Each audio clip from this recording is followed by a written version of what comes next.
Welcome back to the show, everybody. I have with me today Philip Korshak.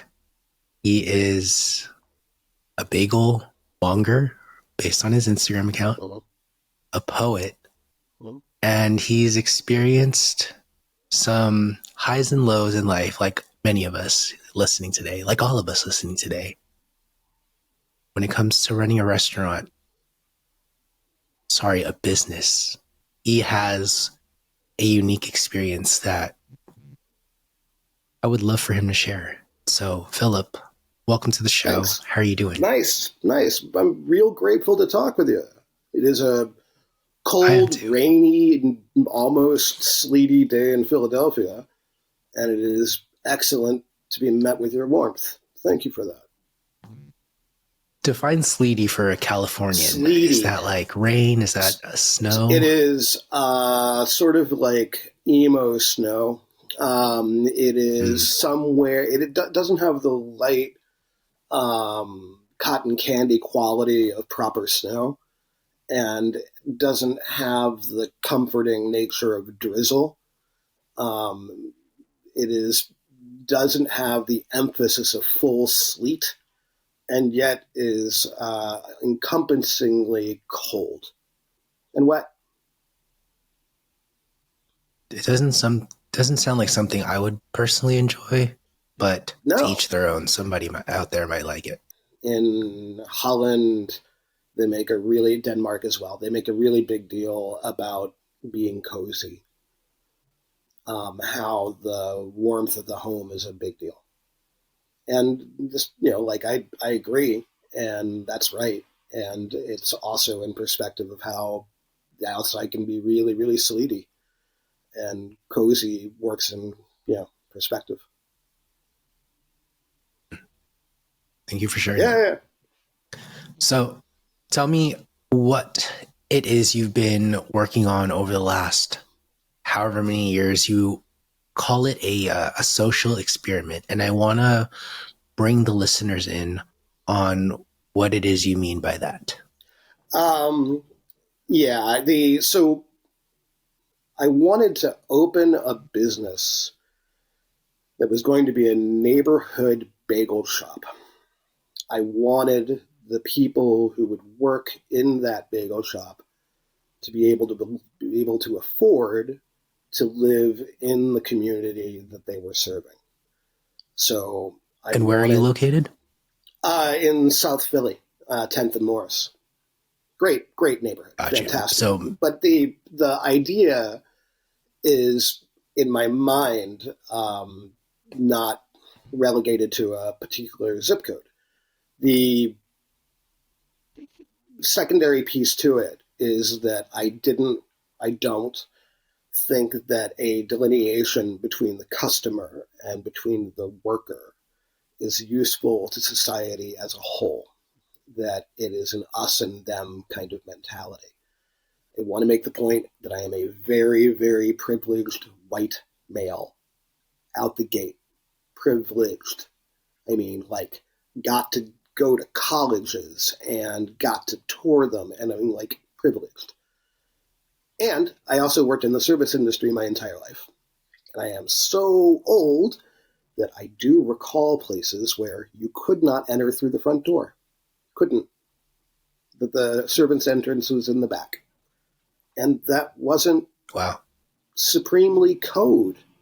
I mean, it was to set up a sort of idea of what the world for the patron is supposed to be like, which is not a new idea by any means.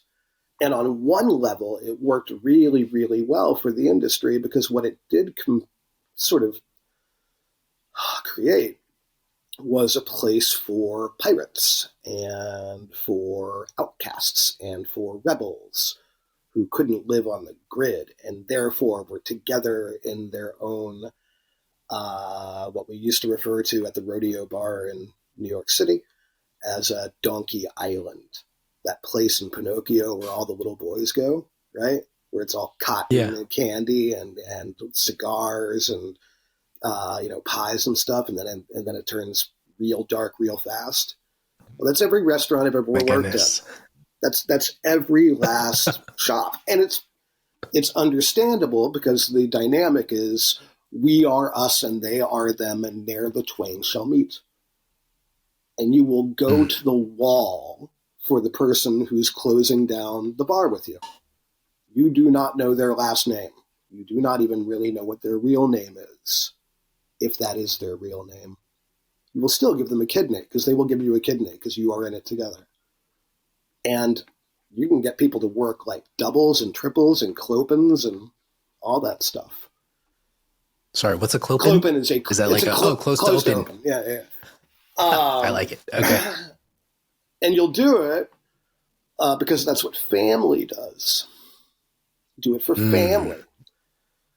And I'm going to only say that the experience of family is as unique as every human being who has ever been in a family.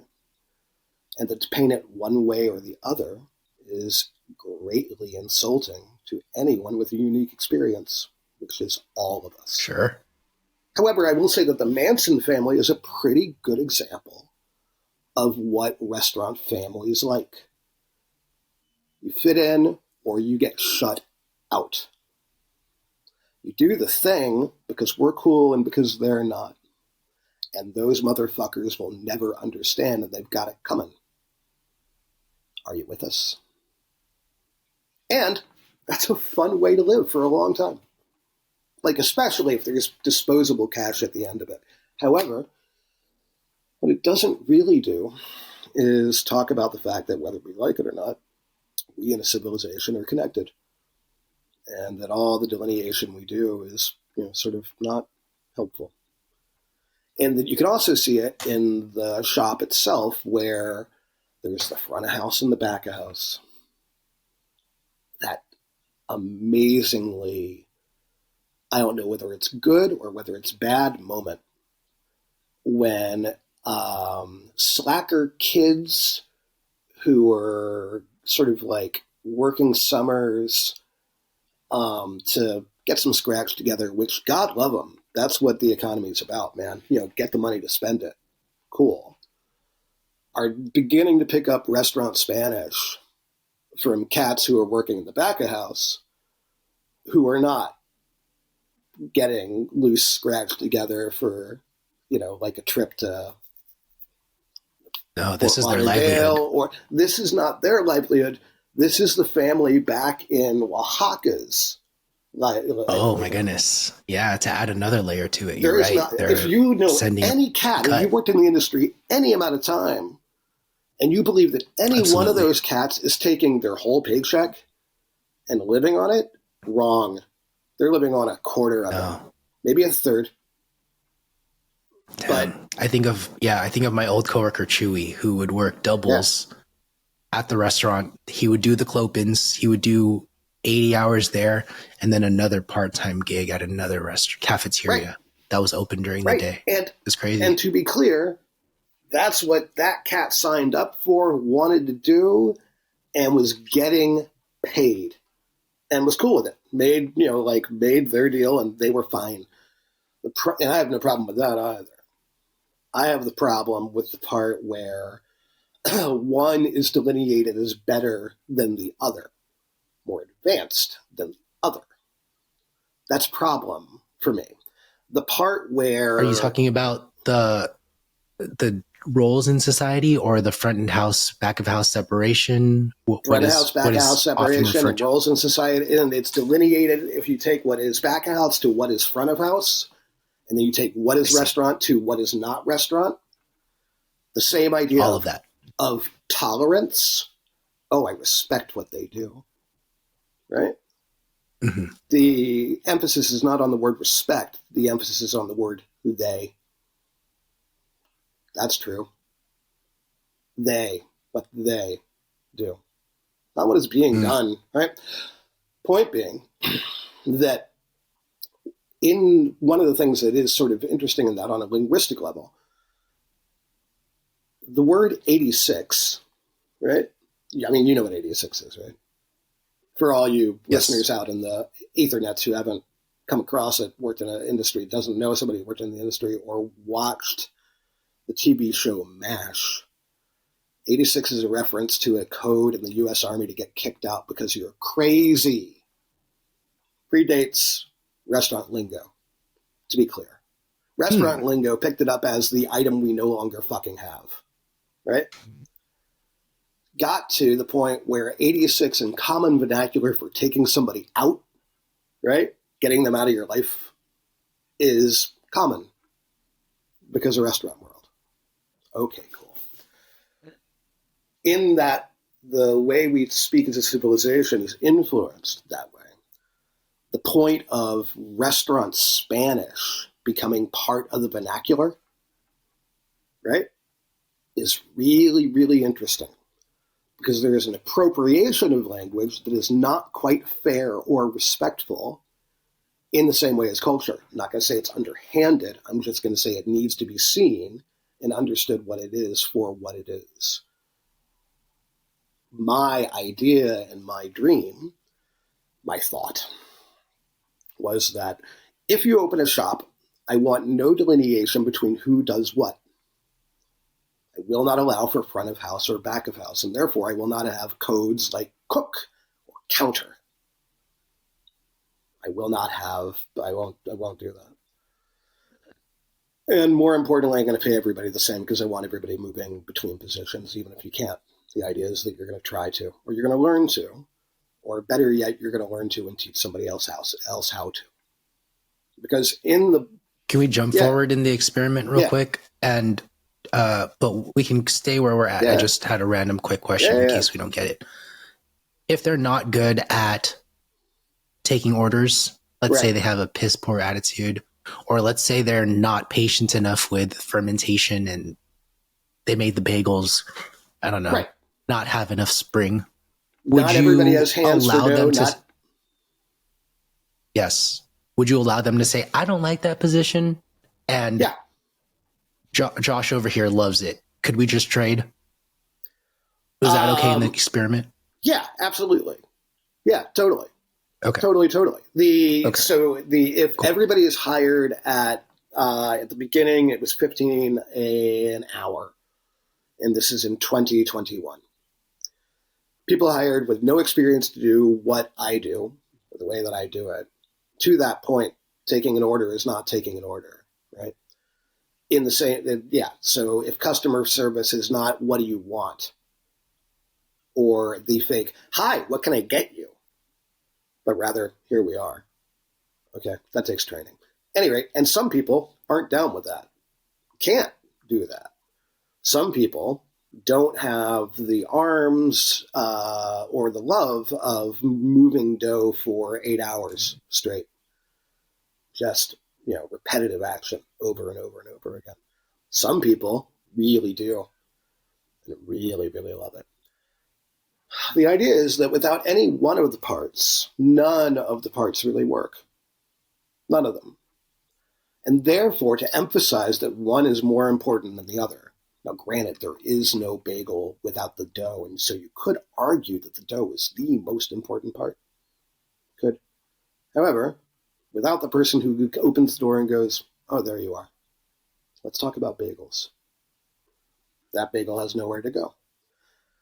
Nor the person who boils it, or the person who bakes it, or more importantly, the person who's going to give you money for it so that you can do it again the next day.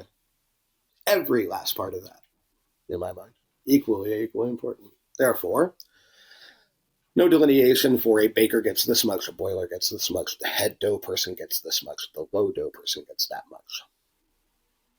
It's a new shop.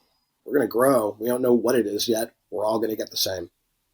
And we're all going to grow. And if you pick up X more things, then okay, we can do raises based on that. But we're going to start with the idea that there are no positions and that we are all bagel mongers. I want to make the point that I made this word up. I didn't make up the word monger. I mean, like, it pre-existed. It's French. I'm not. Didn't make up the word bagel. But I made up the word bagel monger. Doesn't exist before me. Pretty proud of that. Except the part that I really was trying to emphasize with it, I don't think really came across or translated. Because the question is, well, what is a monger? And the answer is all parts of the process are what the monger does. It's a fish monger. It's all of it. Cheese monger, same, right? Ultimately, I don't think that sort of held.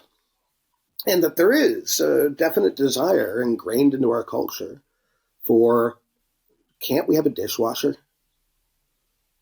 Shouldn't I have this title? Well, I really only do these things. I'm not really interested in those things. I think that there is a problem in the statement of, I'm really not interested in those things. The reason I liked cross-training philosophically to begin with is that it is a lot less easy to talk a ton of smack about a thing with which you have some experience. To that point, if you are running a bunch of tables and the kitchen is going down in flames, it's pretty understandable to take the heat off the wrath of the person who's been waiting an hour and a half for their pizza and yada, yada, yada, and transfer that over to the people who are just trying to get out of a room full of flames. And then wonder, what the fuck are they getting paid for if this is what's happening? Right? If you have some experience going down in flames at that particular position, then one, the sort of angst you're going to take off to the person who is really, really reasonably upset that they ordered something that's not there, you will already start with a place of compassion. Already. That is the problem with the phrase, well, I'm not really interested in that. That's a bummer. And that sort of keeps the delineation of who we are and what we do as being a narrative that is not true. I mean, like, we are all things, quite honestly. And typically the things we do badly are simply things that we don't do often. The hardest thing with working with dough, which I know that you know, is like the same thing for all things, which is, what is it, like 1,000, 10,000 moves before you, I'm so sorry about that, before you have a feeling for a thing, right? It is very frustrating to do a thing over and over and over again and not really feel confident about what you're doing. It's really hard, right? 100%. It is also Agreed. the best It's thing hard in to the say. world. How often do we stunt ourselves in life with the statement of, oh, I'm just not good at that, and then stopping? The statement can be true. I am not good at that. The reason you stop is not because you're not good at it. The reason you stop is because the shame is unbearable. Fair. I mean, totally fair. Shame is the worst. Yeah, we get reinforced for what we're good at. Unfortunately, we're not generally naturally good at things that we've never done before. And it's hard to get good at anything after one try, two tries, three times tries, four tries. Right. And so that sort of baked in just the social animal that we are. So it's hard, and it's easy for us to be dissuaded to try new things because of that public shame. You're right. It's incomplete.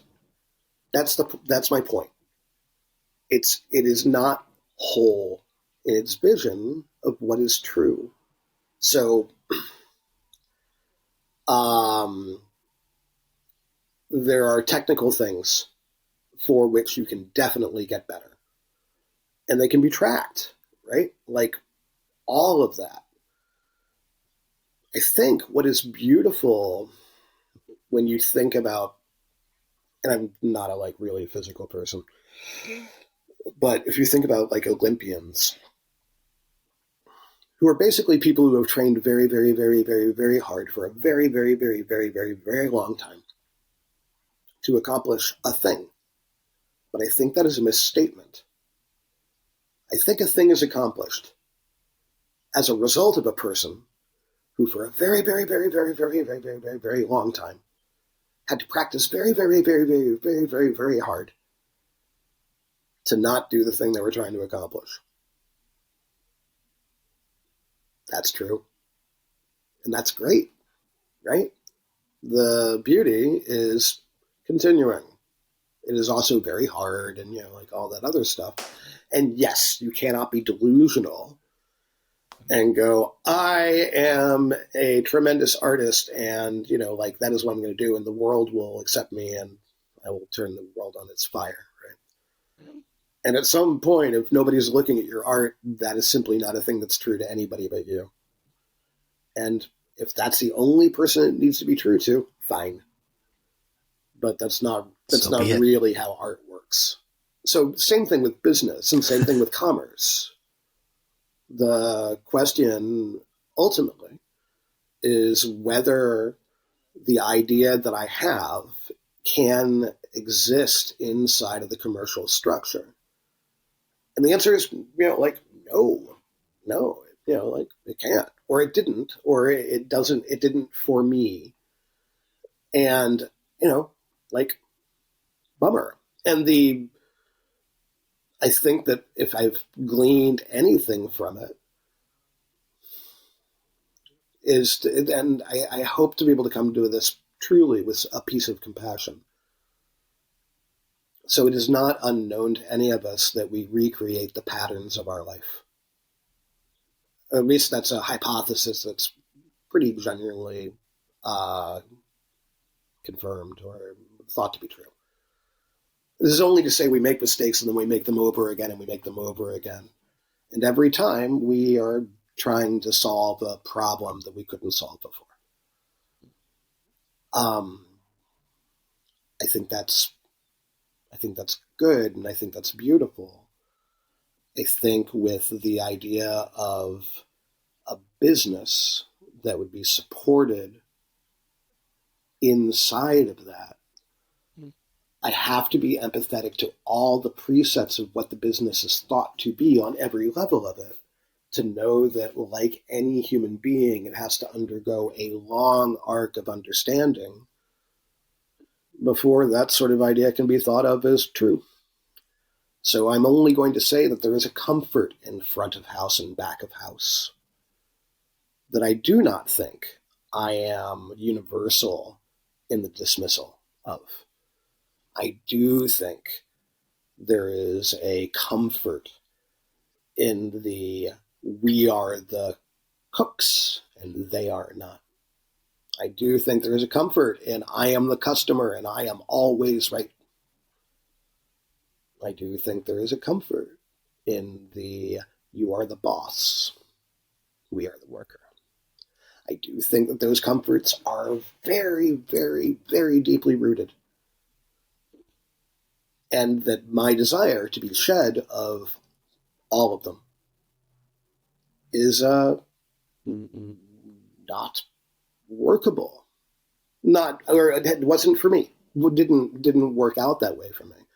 In that same way, the question of how much do you have to pay a person for them to do a thing where it's going to be okay, and how does that relate to the cost of the thing you're selling? If you, in my mind, if the thing that I am trying to use as a means, a platform of connection, becomes a precious, rare item, then what I'm stating on a philosophical level is that connection is rare. And no, I don't believe that. Not only do I not believe it, I kind of try to go about my life saying the direct opposite. Or really, really feel that the existence inside of a world where that is true, not particularly interested in. And so how do you change it? That is the answer to all, right? Okay, so what can you do? What can you do? And the answer is different for every human being in every moment of life. And historically, the best you can try to do is be insane. And this is only to say what has been thought and is no longer applicable. You cannot take a metric from 1912 and go, aha, here's how it goes. Because everything that was true in 1912 is no longer really true. Gravity, sure. Laws on books, maybe.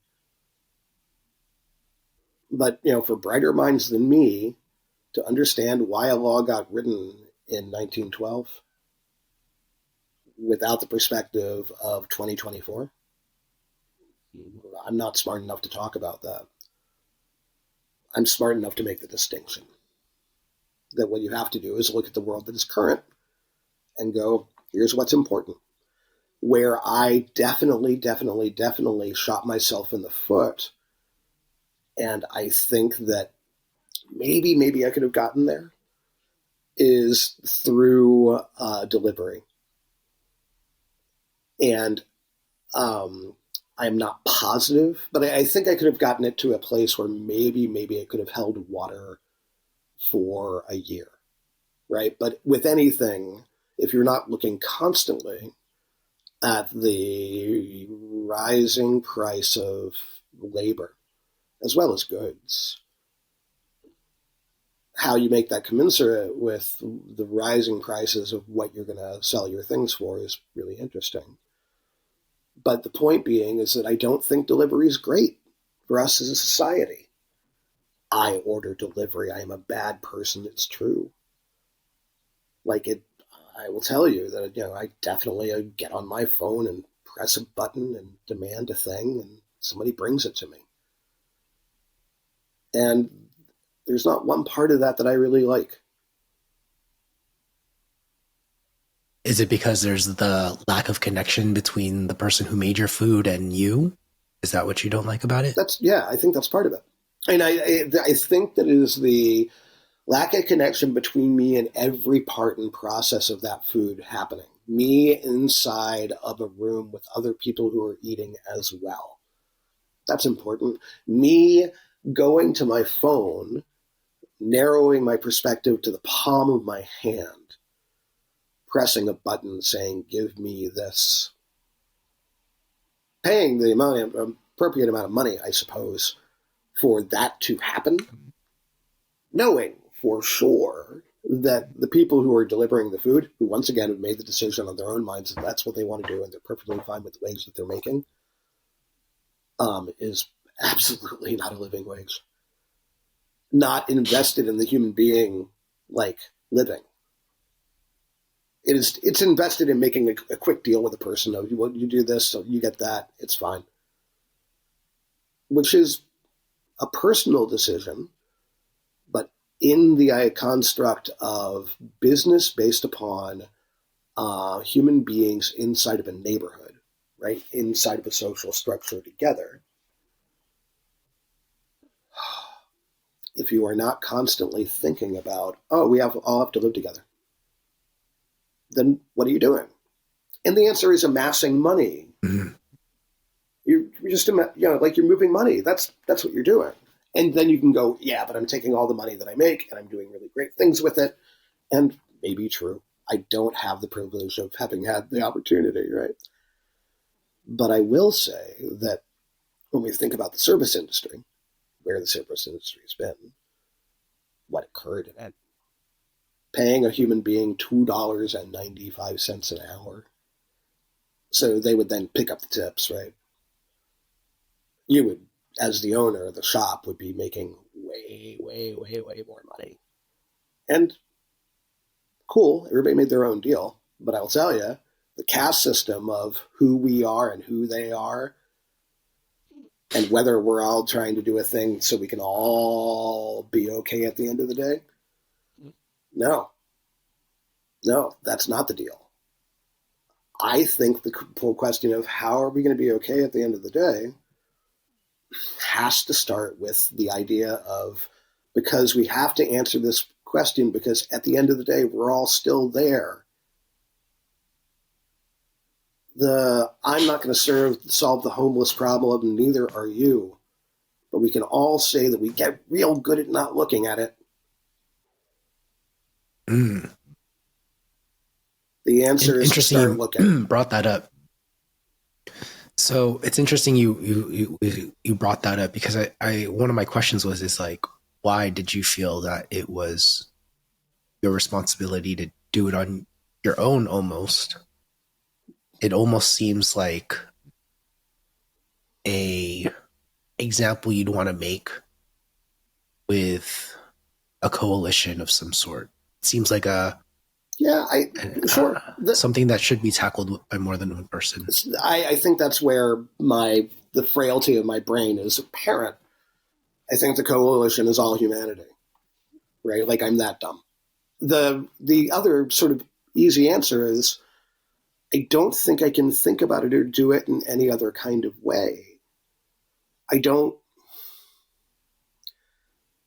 So I am naturally predisposed to think in a certain way. Once I understand a thing to be what a thing is, I am constantly looking for where I'm wrong. It's the best, like, because that's how you know that you're learning. I think that my idea, where I was incredibly childish, was I thought that the coalition that you speak of would occur inside of its own centrifugal force. So a constantly rebirthing inside, which on some level I think I was able to achieve specifically with the neighborhood. That I think is true. Yeah. Okay. You were kind of hoping that it would start and sprout into something bigger, right? Or sort of like an incubator in a way. Right. Yeah. That's right. Okay. Yeah. That's fair.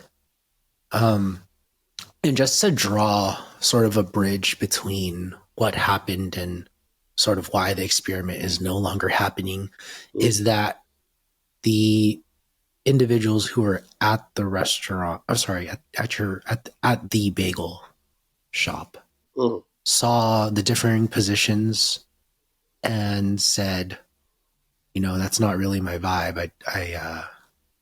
I prefer the division, the delineation. And in order to, sorry, go ahead. No, go. Oh, and then in order to sort of attract that understanding or a person who's willing to take that on, a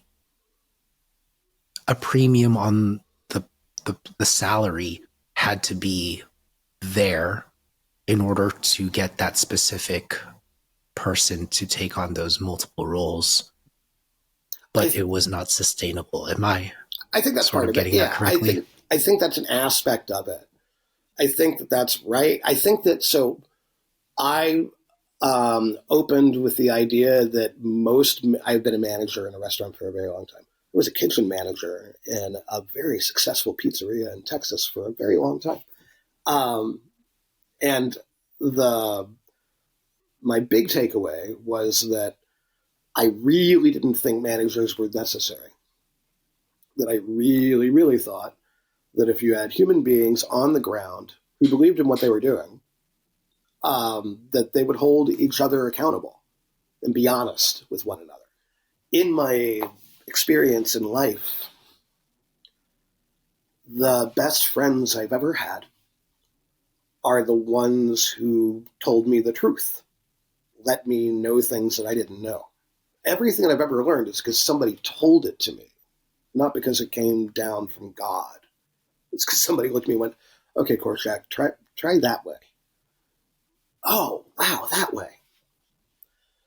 That often works better than my calculus instructor or my Latin instructor coming down on me with a bunch of, rage about why don't I know the second declension of the verb amar, right? Or whatever. That the dynamic of human beings learning together is better, has been better than most sort of like structures of I am the boss, do this. In my experience, that the best you can hope for is the lowest level of what's to be done. The bare minimum before you get fired. Natural in a state of resentment. So if you don't have managers, then I reckon that can't be part of the language. Like I figured that would just wasn't a thing. And ultimately, no. Like, even though I was a working owner who literally worked every day, everyone was on the ground every day. The delineation was still a delineation. And if I was going to go, okay, but do this, this, and this, then it was still a power struggle. It was still that dynamic. And, like, in my estimation of what happened, you would have to speak to everybody else to find out what it was for them. The main point being that the money necessary to have the managers on ground, because you still have to have things like closing lists. You still have to clean to the wall. You still have to sweep out the corner, right? You still have to really care about the dough. All of those things still have to really happen. And so if you're going to hire the management so that that can happen, then no, economically, there's not enough money coming in for that to happen. Simply. If I had built it bigger, if I had found a bigger space and could hold more bagels, then maybe. But, like given the space that I had and what my top ceiling for a bagel count was like 1,200. I could maybe have pushed to 13, maybe.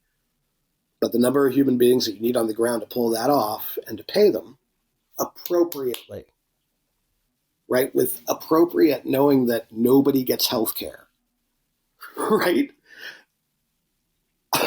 My big thing in appropriate was being able to offer an hour and a half of paid time off for every 40 hours worked. With the promise that if you didn't use it by the end of the year, I'd pay it to you. Oh. That was I think one of the best things I was able to do. With the note that under no circumstances is it my business why you take it off, why you're getting paid for it. None. That whether you have gone to a doctor or whether you have not, you get to go, I don't want to work X day. And as long as it can be okay, then great, don't. And here's the paid time off that I can get you. With all of that in place, no, not economically feasible for a bagel that's going to cost like $3 for it being a bagel. $3, man, for a bagel. Now, granted, when you think about inflation just being inflation, that's not really a big deal. But human beings are real emotional. And when we think about prices and we think about what food is, we're real unreasonable. So in your experiment, I'm assuming you're saying that humans are unreasonable is because you tried to perhaps up the cost of a bagel, and I'm assuming you got pushback. No, I didn't. I could have upped it more. I started out with a bagel that was $2.25. Within a year, it was $3. When a bagel in the world was $1.50. There are plenty of people, like it's amazing to me, who would say things like, make it a $5 bagel, which, again, looking at the world and looking at the economy around us, isn't crazy. I had a taco the other day that was mind-bendingly good. It was like a $9 taco. Ooh, what was in it? Taco things. That's expensive. Is it? Taco things. Is it? I mean, like, it is. Sorry. Right? It's expensive compared to what's out there in the market, but your experience may differ. No. It's definitely expensive, right? But Okay, no, no, sorry. no, I thought I no. had to It's justify. definitely expensive, but it's not. So expensive should mean Sure. what you're paying for, right, doesn't match with what the Yeah. thing is. Dig Value. it, right? So if we let's think of a thing that's valuable. Okay, I'll go with this one. And Sorry, perceived value. yeah, right. Right. So I Everyone's mean, like, value is I different. hit three things in my mind immediately, but like, okay, a Harvard education, it's really expensive, right? It's also incredibly privileged and yada yada yada. But and nor did I get to go to Harvard. I am not smart. But if you get to go to Harvard and you can, like spend all that money, which is a lot of it, is it really expensive? And my answer is probably going to be, well, probably not, because what's going to happen because you have whatever that is will pay out as time goes on. So probably worth it. But, like whatever that's Harvard. Rickenbacker Okay. 12 string, semi hollow, 360, like 64 blonde 12 string guitar. Way more money than I'm ever going to see. Right. And I'm going to say worth every penny. Every last red cent. If I could find it, I would and go, yep, thank you very much, and not be able to play it well enough. All of this is to get back to when we think about whether something costs $3 or $10. One of the things that makes the $10 not expensive is because I can get to my brain and go, fuck, I know what happened. I know what had to happen for that to be there. Yeah. The $10, that's like it's nothing. So here and welcome to the sad place that is my brain. Imagine you're touring with like 12 other people.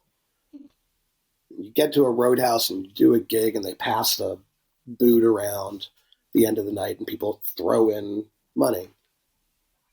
And you make $120. Let's make $1,200, whatever. Well, if you are a singer-songwriter and you're the one getting the $1,200, great.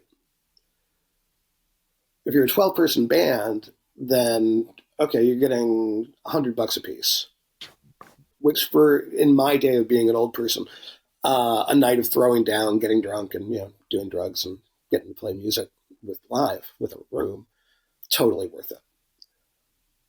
You're gonna tip out the bartender, the cocktail waitress, sound cat, and more than likely you've got a couple roadies hanging out because buses break and somebody's gonna find the weed and whatever. But so now you're down to like $50 for doing living If that. the life, and then you can go to the bar the next day. The bar goes, "Oh, cool! There's a $3 cover." People lose their minds, right? What? How dare you? $3 to right. get in? And $10.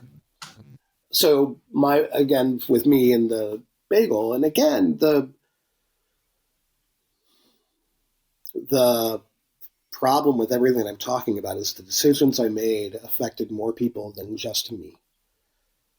And the decisions I make are based upon my philosophy. I mean, like decisions I I make think put that's people out the of work, key. and that's a big deal. And my problem with making so if people had wanted to pay $5 for the bagel, again, I get real sad and have a real problem with a thing that I do then being relegated to a very small set of pretty entitled people. Again, king of the entitled people. Don't get me wrong. I'm like, I know. I Yeah. totally know. But the thing that I think is important about food, and again, the industry that we're working in, why is it great to work in the service industry? Why is hospitality a way to lead your life that is fulfilling? It's because it is important that we all connect with one another and remain connected to one another and stop looking at one another as things, characters or caricatures or stereotypes. It's ridiculous. The work of hospitality, in that we are working to maintain that connection, is important. If it is, the small sidestep that I think this is the part of where it coalesces for me. I got really lucky in that Instagram is a powerful platform. And the thing that I did on Instagram got a whole lot of people to check in on a relatively regular basis to find out things that aren't necessarily about what's the bagel special. It's amazing, right? It is a small part of the very, very, very big world. And to look at it and go, that's it. That's the people, right? What a loss. How incredibly disrespectful to all humanity to simply look at a subset and go, that's it. That's the people. If I make a really expensive bagel or a bagel that I can't buy or that my staff can't buy, right?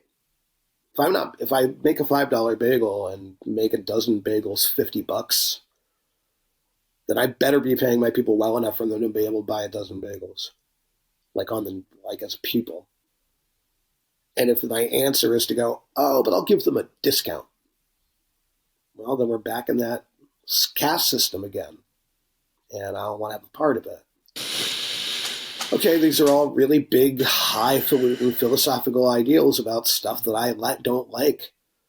And the result of that is that more than likely there were a whole lot of people, and like some of the staff for sure, who would have preferred had I done exactly that. Mm-hmm. And I respect their opinion. However, that's not their decision to make. And I have to carry the weight of making decisions that affect more than just me. I'm sure you've heard it all by now. It's like, but you could have stayed open. But you could have done this and you could have done that. And I'm not going to go into that at all with you. I'm curious to know if you'd run this experiment again with all of your lessons, if given the opportunity, and what you'd do differently. I don't know whether I would. Because the time frame to see it is long, and longer than I think that I'm interested in. So I think it is about a good 5-year span between the point if I were to go today and go, okay, I know what I need to do it. And then for the possibility of it actually being that, with some big unknowns magically appearing like unicorns or whatever. So without a partner, absolutely not. Like, absolutely 100% not. If I had a partner, I had enough money to hold it in place long enough to hire really carefully, train for a while before I get to open, in a space that's been built out to the way that I think it ought to be, then maybe, right? Maybe. But then if we backlog that and think about it, like realistically, okay, I'm just going to throw numbers around because I can, because they're not going to be true. Let's say it's $1.5 million to pull that off. Get a space, get a bunch of equipment, hire a bunch of people, have money in the bank for when COVID hits and you have to be closed for a week. Let's call it $1.5 million. And go, wow, you really are the product of Depression era parents. Like, you really don't understand how expensive things are. Because I'm wrong at $1.5 million. Those are early 2000 numbers. Let's call it $2 million. how long with a bagel shop does it take to pay off $2 million? Just to break Right. even, not even And just take your profit. beyond, I can even get past, yeah, just to pay it off. Like I'm way too old to think about getting enough money to go to Amsterdam and die there. Like it's not the deal. Just to pay off the investment.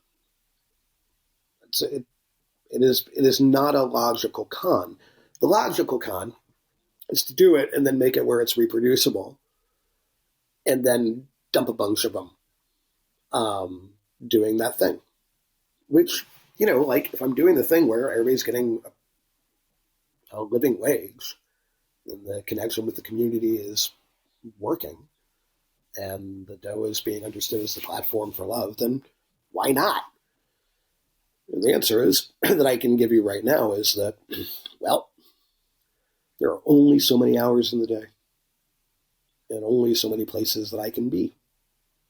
And unless it started with another person on the ground with me, right, then absolutely not. Which of stuff that I am very, very, very happy to understand. Glad to understand that. It seems like in order to get this right, a lot of things have to line up, and it almost seems like it would be hard to do it holding the beliefs that you have. And you seem like the type of person who wouldn't go around your beliefs, who wouldn't contradict. I mean, I see the contradictions in your life. You're Yeah. ordering a $9 taco, but wouldn't charge a $5 bagel, Right. right? But still, you understand it, and those are the contradictions you're willing to make in your personal spending habit. You'll order delivery, but won't offer delivery. Right. I will note that when I order delivery, it is tied up in self-loathing and depression. Like I'm not going to say that I order delivery and do jigs and I'm really psyched about it, because I'm not. I think it is. Yeah, I think it's a problematic part of our culture, and like whatever, again, it's fine. It's up to everybody. But think about. So I'm a smoker. I've been a smoker of cigarettes and stuff, like since my early 20s. Both my parents smoke all the way. What an awful, awful, awful industry. Like, there's not one part of it that I can look at and go, that's cool. Other than the fact that it employed, a bunch of people in a place and a time where there was no other employment. And I guess that's still true. But otherwise, what a ridiculous habit. What is, like the idea that it is about pleasure is not true. And there's nothing good that comes from it. I still buy cigarettes and I still smoke them, and I'm addicted like a person who's addicted. But at some point, somebody somewhere is going to go, this thing that we're doing is probably not a good idea, so let's stop. And if other people want to do it, they can. Now, I will relay this story because I'm going to make the point that I am an infant and not smart. And that where I'm lucky is that I've been surrounded by human beings who are lovely.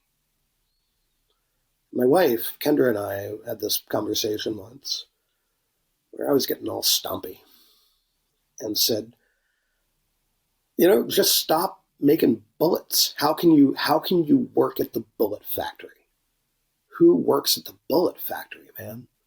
How do you go to work every day staring down rows and rows and rows of casings, knowing mathematically there is no way that every last one of them is for a bad guy, and knowing mathematically one of them's going to kill a kid?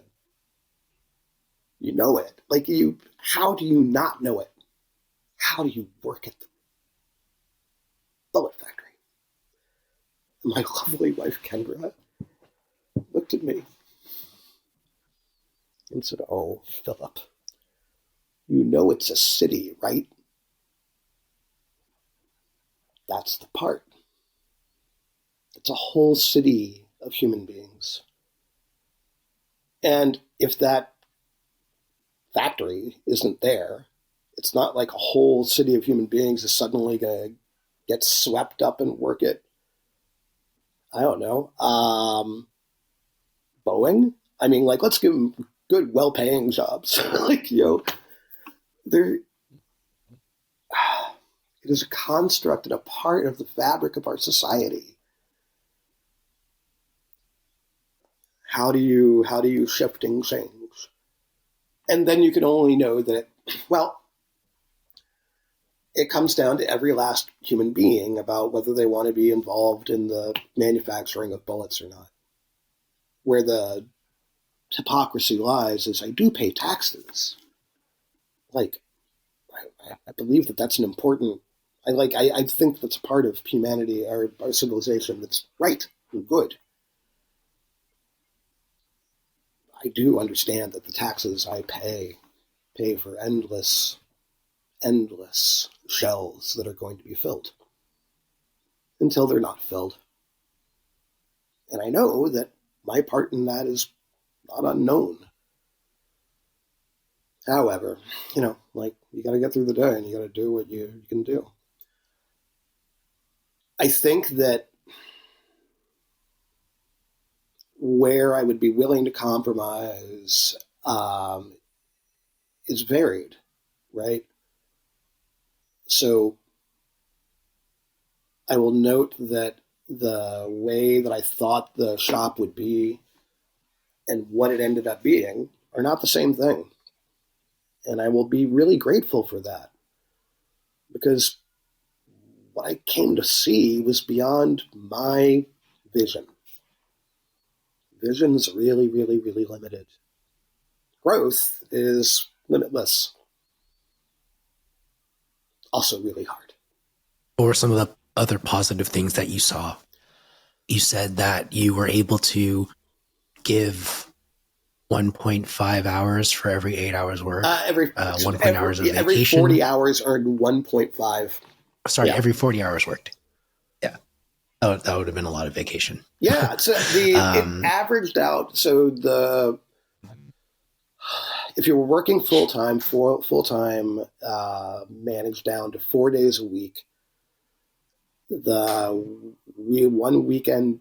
Is that like a 410? It's so 4 o'clock in the morning until about 2 o'clock in the afternoon sometimes, or 1:30, a 7 in the morning until about 3 o'clock in the afternoon, that sort of thing. Okay. Okay. So full time was like anywhere from like 32 to 40 hours. 36 guaranteed. Not necessarily. 36 guaranteed. Okay. Wow. If you can get to the 36. Cool. So scheduled for 36 to 40. But if I scheduled for less than a 36, then that wasn't righteous. Getting the hours to be useful and correct and that timing was hard, like hard to pull off, but worked. So you're looking at a 4-day work week. That I think was a win. I don't know what it looks like. I have no frame of reference for what that is. But as a goal, yeah, I think that was good, and I think that worked out. The one weekend day off in a shop that is only open Thursday, Friday, Saturday, Sunday. That was part of it as well. That was an antiquated idea that I went with, but I still don't feel good about it. So I think that the way that we hold on to Saturdays and Sundays as being holy days in both literal and non-literal definition of it is more traditional and part of oral history than reality. So typically you would give somebody Saturday off because that was the only day that they had with their family, maybe. Or Sunday because that was the day that they went to church. If they were Christian, let's be clear about that. Or whatever. The point is, in the 21st century, where we live. Most everything that you do happens in a time frame that is no longer predicated on the 5-day work week, Monday to Friday. Most of it. If anything, when you work weekends, the ability to get to the DMV and get something done, more available. However, of things that are still inside. Great example, by the way. Right? Dude, when we were living in Perfect. Brooklyn, that is like the top example. Yeah, no, the huge win of working in the industry. You need to do laundry at 1:00 in the afternoon on a Tuesday. Boom, great. You're in museums, and out. man. I mean, there's plenty of it, and that's what you gave up, or what I gave up, was all right. Any weekend where your friends are all going to be out doing the thing, you're going to be laying it down. So no, you are not going to go to the Beacon Theater. No, you can't go down to the Limelight. No, you're doing the thing. Okay, again, whatever. I stayed with the idea that a weekend day was important, and that was reverberated by the staff. So that was the thing that got satisfied. Again, but beyond that, I don't know. I think that I believe that I ran it with the idea that I wanted to invite argument, and I wanted to make it so that any question was a positive thing, and that the idea of learning something was more important than proving something. And for some people, I am positive that had a really strong effect. Some people, it had a strong effect in the negative. The idea of, so I am of the belief that unless you understand what you're doing, you can't do it well. And that until you can explain to somebody else what you're doing, you don't really understand what you're doing. This has been my experience, at least, is that I can know a thing in my brain, and then when I go to talk to a person about what the thing is, I have to then reconstruct it. And in the process of reconstructing it, I really then understand it. That's cool. I love that. Lots of people don't. Lots of people really don't like having to explain why they do X, Y, and Z. A lot of people really like just doing X, Y, and Z and then not having to be bothered about it. Bummer. That's not what I think is rad or what I think is good. Or do I think leads to growth? Yeah, I mean, but again, that you have to look at it from the other side, I think, and know that what if a human being requires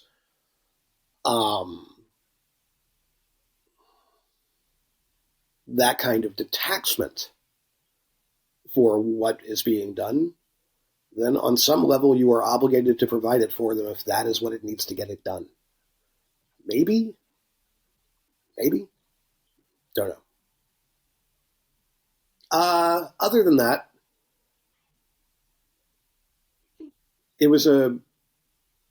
food was really, really good. And the propensity to not try to be a definitive bagel shop was pretty helpful. So, we didn't indulge in stunt food. We didn't do wacky things just to be wacky.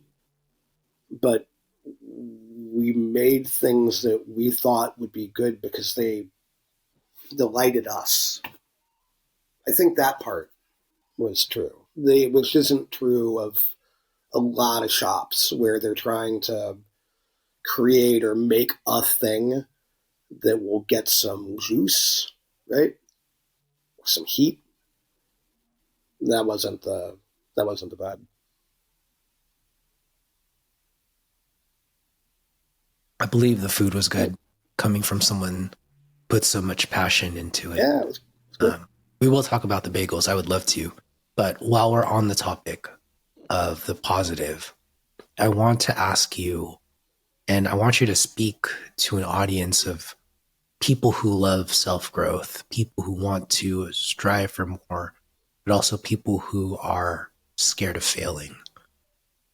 What is a lesson that that individual listening can learn from you to try to avoid in your experience of doing this, if any? It is that kindness is a practice that is unending.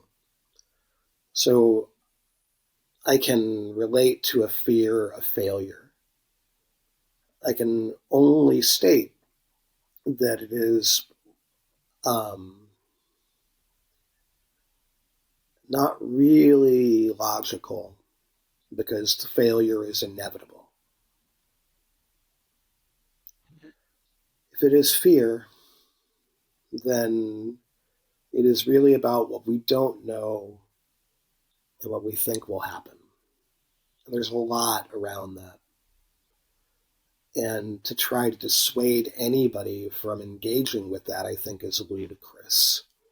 And so I won't say, well, no, don't deal with the fear. Don't pay attention to it. I think that to shame it is likewise a real problem. And go, okay, you're flaw. Here's the flaw. You're not looking at it logically. That's not what I mean. I think the embracing of it as the inevitable is helpful only because whatever our fear around failure is, we're wrong. It will probably be bad. It just won't be bad in the way that you know that it's going to be bad. It's going to be bad in a totally different way. But whatever that totally different way is, it will then make the world that you knew beforehand different. And the way that you go forward, likewise different. Now, there's an argument to be made to say that this is happening to all of us all the time, every moment, and that we only get sort of dramatic about it when the printer breaks or, like whatever. But maybe it is the question of what can you hold in your hand. There's a lot to be learned from the I could have part. It's hard to stay there and not move into the I should have part. I think being very, very present in I could have is very positive and is growth. I think, Versus I should have, yeah. because that portrays a negative emotion towards lingering Yeah, and almost it, depressive. I think it makes too important and diametrical or polar the conceit I agree. that you're that powerful. So unless we're talking about something really dramatic like, well, I should have taken the snake out of the baby carriage. Okay, you were there, the snake was there, the baby carriage was there, you left the snake there. I should have taken it out. Okay, baby, right? Like maybe you didn't want to get bitten by a snake. Okay, right? Not everything in the world is as obvious as snakes and carriages, nor is everything that you do as important as whether a snake is there or isn't. So my problem with I should have is that we decide there isn't one action that we are responsible for, on which turns all reality, which I will argue is true in every moment of being. You know, like how your day will float after today will be different than had this not occurred. Mine, for sure. I mean, like, without doubt. Neither one of us is going to sit around and go, oh, I should have, or, maybe we will, but I think I could is important to embrace, and I'm going to try to be real careful here. I think limiting what I could do to what is guaranteed to be successful isn't great. So I think that if you limit I could to what you know, then that's a pretty definitive border. And I think that the great thing about human beings is that we make stuff up and think that we can do things that we don't actually know whether we can do. And then when we find stuff out along the way, it becomes really, really enchanting. The thing that we know about flight is really mathematical. But it started with the idea of, I could fly. Unreasonable. We can't fly. Maybe we can. I would go with that. That's very cool, because nobody in their right mind said, man, I just walked across the state, or I just took a horse. I should have flown, right, when flying never existed. Yeah, right. right. Exactly. Yeah, I mean... But I could fly if... I'm not very interested in statistics, but I will bet a whole bunch of money that any one of us has gotten it wrong way more than we get it right.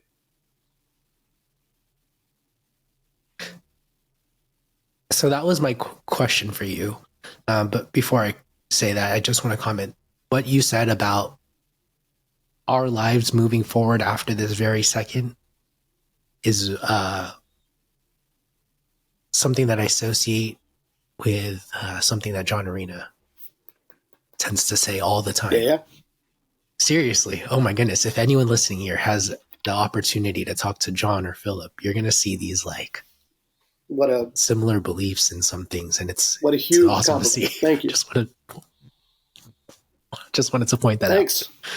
out. Great compliment.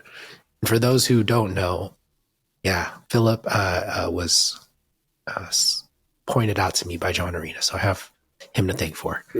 A magnificent unit. But on the note of failure, yes, absolutely. On the note of failure,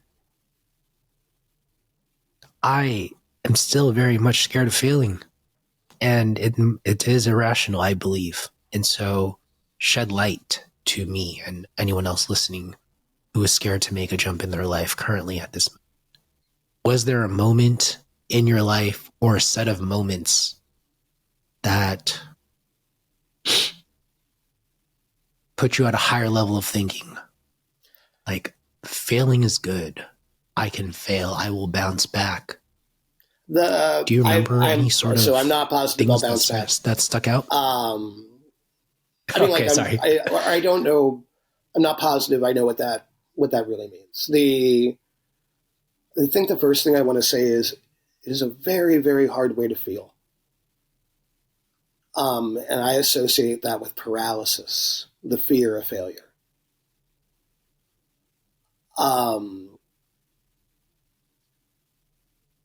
The piece that you're sharing alongside of it isn't without the part of the impact of failure. So it is not only that you can't do it, is that everything will go to shit after you can't do it, after you said that you could do it. I'm only going to note that that's every human being all the time. And routinely, we are proven that what our worst nightmare isn't true. Just isn't. And that whatever the bad thing is, you won't know until you know. And that trying to avoid it, so being real safe, can be done. Like can be. The propensity of human beings to build bomb shelters during the atomic era of the Cold War, where it wasn't crazy, because during the Blitz in London in the Second World War, people had to go into cellars so that bombs wouldn't drop on them. And good thing they did. Otherwise, there would be less human beings than there are now. And some of them, I think, like, I don't know, important. At least Anna Orchard and Devon, for sure. At any rate, the point being that when you are locked down like that, what you can't experience is anything other than the bomb shelter that you're in. You can be assured that a bomb won't fall on you, and you know very well what specific bomb you're trying to avoid. And bully to you, you're avoiding bombs. Big world out there. And everything I've ever encountered that's worth anything wasn't in the bomb shelter. I think that's the best thing that I can offer. All the good stuff is wrapped up in failure. All the stuff that is simply less bright, less delicious, more like the idea of a canned food that will get you through the apocalypse. Either way, do what you do. But when I moved to New York, I was going to be a writer. Didn't make it. Not a writer. When I went to grad school, I was going to be a big fancy academic. Guess what? Not a big fancy academic. I have no idea why Kendra married me. And I only know that every idea of why I married her, I thought that I knew. I was wrong. Because who she is beyond everything else. And that had I not failed at being an academic, and failed at being a writer, and failed at being a singer-songwriter, failed at being a successful bar person who was going to open a big wacky club in New York City,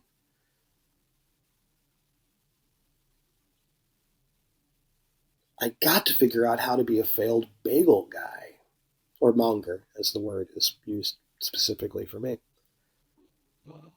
And that I wouldn't want it any other way. I would not like to repeat the 2 years where I don't have a day off. Mm-hmm. I would not like to repeat the time of no partner and no one else. I would not like to repeat the feeling of having lost. Mm-hmm. I do not think that I would want it any other way, because when I finally did open the shop, when I finally found the corner that was going to be the corner wasn't the right corner. It was not the thing that I had been holding out for.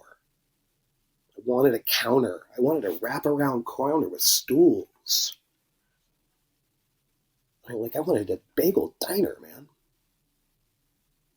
But I didn't do that because I wanted to do that. I wanted to create. I wanted to give. I wanted to receive. I wanted to be part. None of that comes without failure. Huge win. Wow.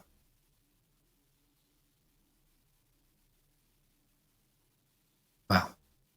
Thank you for sharing that. Look, thanks for asking. Thank you for inspiring me to do. Let's take a bit of a turn, sidestep. Let's talk about bagels for a minute or two. Longer if you have. I don't know how you are on time. Half hour, 45. Okay. Let's go to the half hour. We don't have to go to 45. All right. Okay. Talk to me about bagels. I think the majority of folks here listening are pizza obsessed. But bagels are close. Are they not? A New York style bagel dough rocks around about a 55% hydration, give or take. New York style pizza dough, guess what? Right around there, right? Right. With that kind of hydration, you're looking at a very similar kind of dough for what you want in world of like elasticity and for overall dough formation for gluten development. The way that's going to happen inside of that percentage, if you take it up to 60%, totally different, right? One is going to go cold onto a stone and then start doing the thing after you maybe get a good room temp on it before you spread it. The other one, you're going to take it out and you're going to boil it, and then it's going to bake. It's going to do the thing. Both similar doughs. But it is similar in the same way that the Rolling Stones and the Beatles are both Brit pop bands with their hands deeply in Detroit and Chicago. With bagels, the thing that became, I think, the thing that I liked about it the most as a piece is in the poaching of the dough, the boiling of the dough before the bake. In that minute, the skin of the bagel is firming. Right, this part is a little weird, maybe gross, but yeah, lead your life, do what you do. When you burn yourself, your flesh will create a bubble around the burn immediately. And what's happening is your epidermis is creating a shield around the inside part that's really important, so that you'll be okay. That's exactly what happens to the skin of the bagel. So the living dough hits the water, and with the temperature, the seal on the skin occurs immediately, exactly like that blister, which will then maintain a squishy, doughy, soft, pillowy, gossamer interior to the contrast of a crisp, shiny, go-go boot outer shell that then can become bizarre with salt or poppy or whatever. Talk about toppings and specialty bagels and for days. But that contrast of beautifully squishy, fluffy dough with a super duper crisp is kind of like that millimeter inside of the rim of the cornicone on a pizza. You feel me? That didn't become a thing until like 10 years ago. Where if you looked at a crust of a pie, and there was a big, puffy, airy thing happening, man, you would have got kicked back down to the Lower East Side for that. What kind of bullshit is that? One nice, tight rim. Or at least you did back in the day, Mm-hmm. right? Yeah. There is no right, there is no wrong.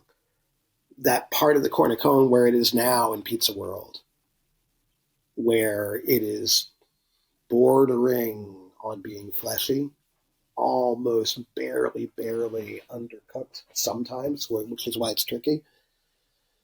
That is easier to pull off if you boil the dough. So I dig that about bagels. Oh.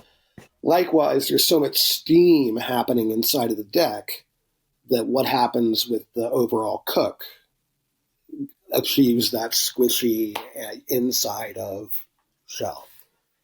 I love that. I think that's great. There is definitely a emotional piece that the bagel was the thing my father ate, and I grew up eating the bagel off of his plate, and like that's a big deal. My father was Jewish and would make a big deal about bagels, and that was a thing. And my mother and my father were living in Houston, Texas, but had come from New York City, and so bagels were a big part of the conversation. And I, like everybody else in the world, found a bagel to be the thing that I could actually buy when I had no money. And so you could walk around with your backpack, and in your backpack could be a bagel because that was what you could get for $1. And that bagel would be the thing that you would gnaw on because it would be there. And the fact that a bagel could be a bagel, just a thing a piece of bread that you ate, or it could be a thing with cream cheese, or it could be a sandwich, or it could be a really fancy thing with lox, and that it could go all over the place like that, I found to be really, really sort of like intriguing, like an instrument that wasn't relegated to, okay, it's going to sound exactly like this. It's like that part of it. And when Kendra and I were living in Brooklyn, Kendra was working at CNN and I was running the Rodeo Bar in Murray Hill. And the only day that we had off together was Sunday, which was long fought for, might I add. And every Sunday I would get up and I would go to Bergen Bagel on Bergen and Flatbush, and I'd get everything with scallion for me, and a bacon, egg, and cheese on everything for her, and a couple cups of coffee, and the paper, a pack of smokes, and go back to our place and hang out. It was great. We eventually left Brooklyn. We got to Sounds fun. Austin. There are no bagels. And I looked at her and went, fine, I'll learn how to make bagels.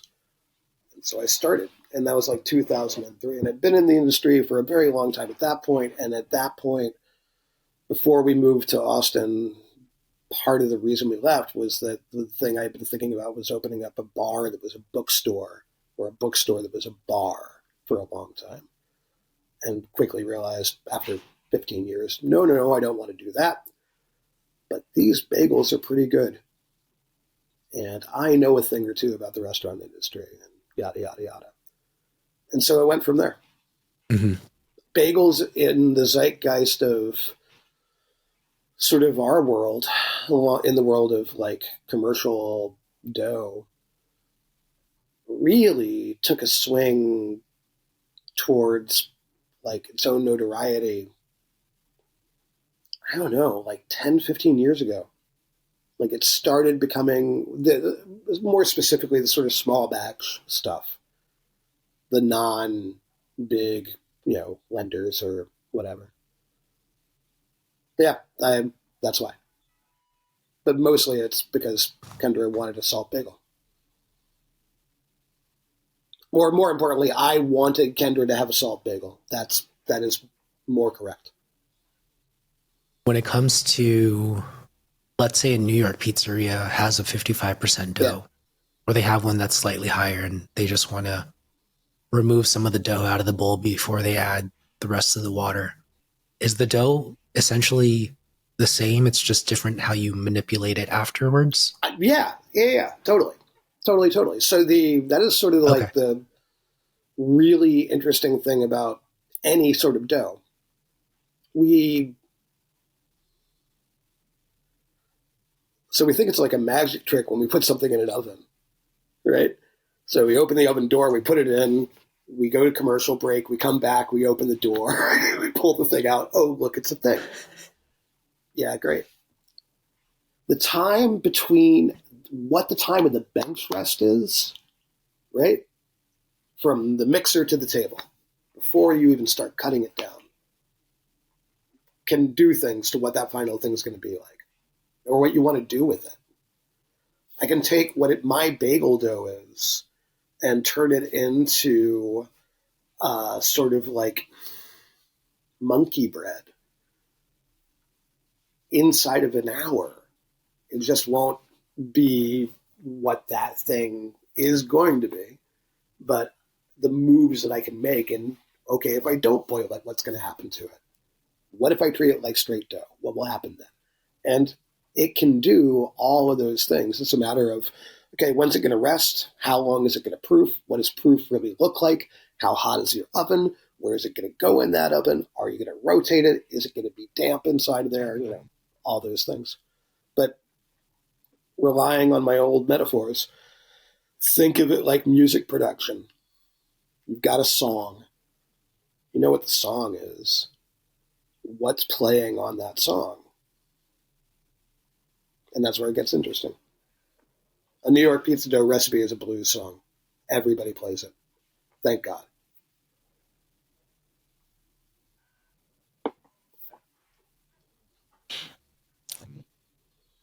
In the two-part process of cooking the bagel, there's the boiling and the baking. You talked about what the boiling part does. Is the baking part solely for texture? Yeah, I mean, like and color? you can't get it to being, so it can't be an edible thing by poaching it solitarily. So it has to bake. Mm. Okay, it's not fully cooked after you. No, it's a minute at like 190 degrees or somewhere in there. Ah, I see. So it's not fully cooked yet. And is there a time delay between boiling and baking? In my estimation, it is best served getting it as quickly into the oven after the boil as possible. In my metric, by my demand, by my rah, do this. No more than really 1 minute after it's all trayed up and ready to go. Think of it inside of a 5-minute span. They can wait. They can be on a board, damp, waiting to be baked for as long as I think like 5 minutes tops before the integrity of the bagels really. What happens after 5? So what is going to happen? So first of all, my father once made a big point to me about the thing about Notre Dame that's really cool are the flying buttresses. So Notre Dame is really pointy and tall, right? And there are these colonnades on the side of it with these wall kind of things sort of pushing into it. It's called a flying buttress. Super fun word. But because of that architecture, you get this super big, tall cathedral that's that, right? And my father would make the point, if you want to see God, it's in the buttress. That's beautiful. And in my estimation, he's right. With the baking of dough, what you're doing is you're creating flying buttresses. So why does the dough stand the way the dough does? Why doesn't the weight of the dough collapse in on itself? How can something that is not strong hold up to what that thing is, right? And the answer is all of these columns that you're placing inside of the dough, all of this architecture. You want to get really, really sappy about crumb. I will make the point that people who get all weird and pornographic about it, not my drill, man. It's not about what it looks like. It's about understanding what it does because it looks like that. That's me. That's my thing. In the quick boil, you're not going to get enough structure for it to hold. It will start, and the longer it sits on and waits, the more quickly it will begin to collapse in on itself due to weight. Mm-hmm. The quicker you get it into the oven, the more definitive the reaction of kinetic energy, right? So the kinetic energy of the oven is going to force the reaction inside of the dough that's going to release the gas at a quicker level, which will then expand inside of the dough, making it balloon out, being able to be held because of the sealed skin. Dig it? I see. Right? Yeah, that was very clear. Yeah. That. I guess my question now is how. Go ahead. Please finish your thought. Then why is the boiling part? Why? What would happen if we just bake the bagels once they're proofed or fermented? What would happen? You wouldn't get the the majority of bagels, bagel to bagel in the world, are done exactly that way. Uh-huh. The minority of there's no poaching. For bagel to bagel in the world, yes, absolutely. The mass industrial way does not involve a boil. Some people get around it by getting a steam injector into the oven. And so the question is, what does the steam and what does the water do? And my answer is that skin, that crust, and then the delineation between what the body of the dough is and what the skin of the dough is will not be as intricate and will not be as interesting. There are no bad bagels in the world. All bagels are love letters, not just mine, all of them. There are no bad bagels. If you eat a bagel that is a bagel done and not poached, what you're going to notice is that the skin and the dough itself feel a lot alike. Like there's not a big difference from there. It is weirdly some kind of English muffin, maybe.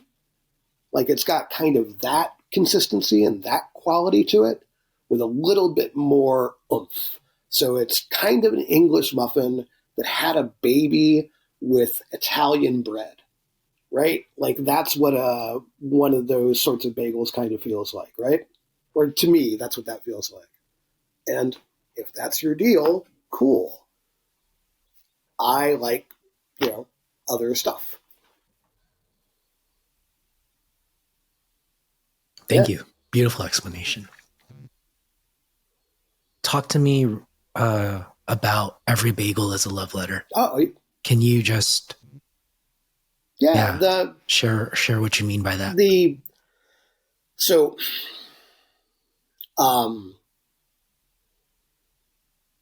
a love letter, what's happening is someone who is important is not there.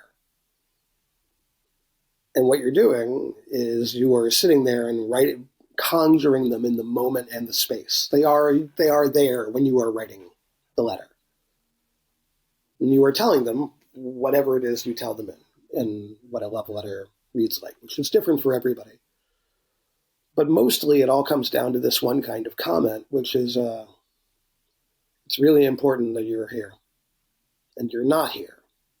But even though you're not here, I cannot think of a world where you are not here. I am glad that you are here, but not here. Love, Phil. Then you put it in an envelope or you throw it into a bottle and you put a cork on it and you send it out.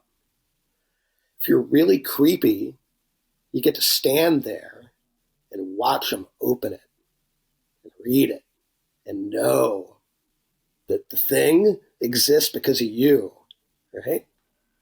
Like that's not my. I don't think that's cool. I think that's stalking. I don't think that's the point of it. You don't send a letter. No, with the intention of watching. I think lots of people do, I don't think it's to be ashamed of. But I think that there are lots of proclamations of love that are predicated on the idea that they're going to be returned like an echo. It's okay. Being alive is really hard. But lots and lots of love letters are written so that somebody's going to write back. It's okay. It's just not what love is.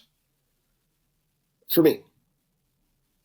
For me, it is, you are so important that whether I am there or whether I am not there, I'm still going to talk about you. Right? For me. I can understand why I would want to have somebody say that to me. I can understand why I would want to stand there and watch them know that that's exactly what I mean. But it's more powerful if I'm doing it knowing that I will never, ever get to see them read it. I will never get to know what they think about it. Never. Nor should I. Nor should it be important what that is, how it feels for me, how it feels for them. The part that's really nice, and again, romantic, right, is that the person who reads the love letter actually knows that the other person is there, even though they're not there. So there you are, eating a bagel, alone. Wrong! You're not alone. That bagel that's in your hand, well, that was a love letter that was written by everybody. And the love letter doesn't really mean anything until it's read. Till then, it's writing. But once it's eaten, read, whatever, then it gets to be a love letter.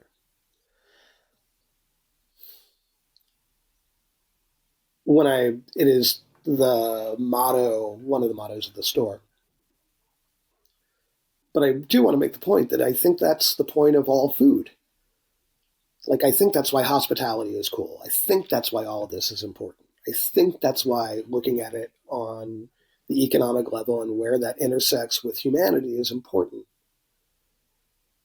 Because for a person who talks a lot, I do think choosing your words is really important.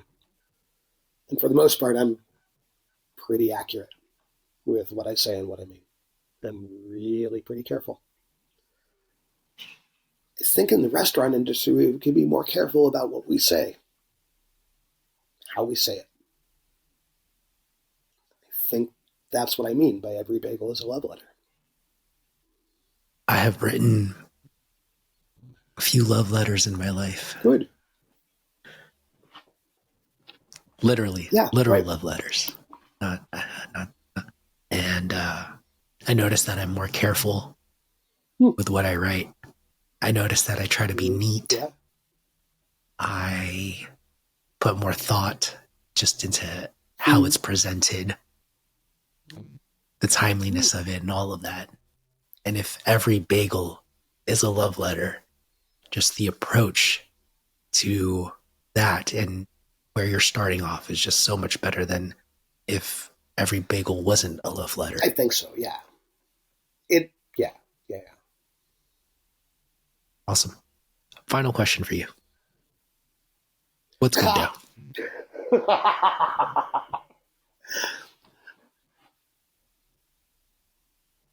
The best is that we get to find out together. Oh, or do you mean specific dough? Are we playing it as the phrase, or are we not? Because there's no right or wrong answer. Because if we're playing it as dough, there is only the making of it, and that is what is good. So to that point, what is good in the world is not a thing to be identified like a pin on a map and go, that's where good's at. Or if it is a piece of dough that is then going to become a piece of bread, well, that's only good for that moment, and that's not really true. But the doing of it, that is good.